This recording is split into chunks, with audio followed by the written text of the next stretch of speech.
अगर आप भी अपने घर में ये कथा करना चाहते हैं तो इसकी विधि क्या है, इसका पाठ किस तरह से किया जाना चाहिए, अब ये जानते हैं।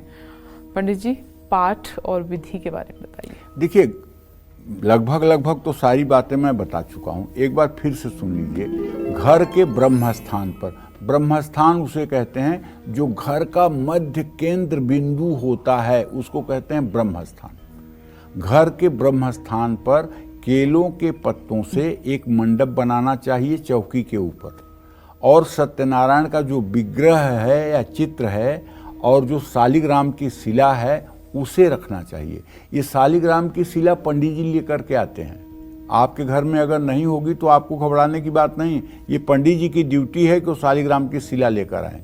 बाकी सामग्री आपकी ड्यूटी, लेकिन शालिग्राम भगवान और शंख और पोथी, ये 3 चीज ले आना पंडित जी की जिम्मेदारी है, आपकी जिम्मेदारी नहीं है। और आप स्थापना करके कलश दीपक की भी स्थापना करें। सबसे पहले गौरी गणेश नवग्रह और कलश का पूजन करें। इसके बाद हाथ में अक्षत फूल लेकर सत्यनारायण भगवान का ध्यान करें, भगवान का आवाहन करें, भगवान को बैठने के लिए पीले चावल का आसन दें, जल से भगवान के पैर धुलाएं और अर्घ दें। इसके बाद भगवान को आचमन कराएं, भगवान को शुद्ध जल से स्नान कराएं। इसके बाद भगवान को दूध, दही, घी, शक्कर और शहद मिलाकर पंचामृत से स्नान कराएं। एक बार फिर से भगवान सत्यनारायण को शुद्ध जल से स्नान कराएं। भगवान को वस्त्र या वस्त्र के रूप में कलावा अर्पित करें। भगवान को जनेऊ हल्दी लगा करके अर्पित करें। चंदन, फूल, तुलसी दल, पंजीरी और दुर्वा अर्पित करें। इसके बाद भगवान को धूप दीप दिखाकर मिठाई और फल अर्पित करें। भगवान को पान सुपारी अर्पित करें। पूजा से पहले कुछ दक्षिणा भी अर्पित करें। इसके बाद व्रत कथा कहें और सुनें और आरती करें। इसके बाद फल और प्रसाद बांटें।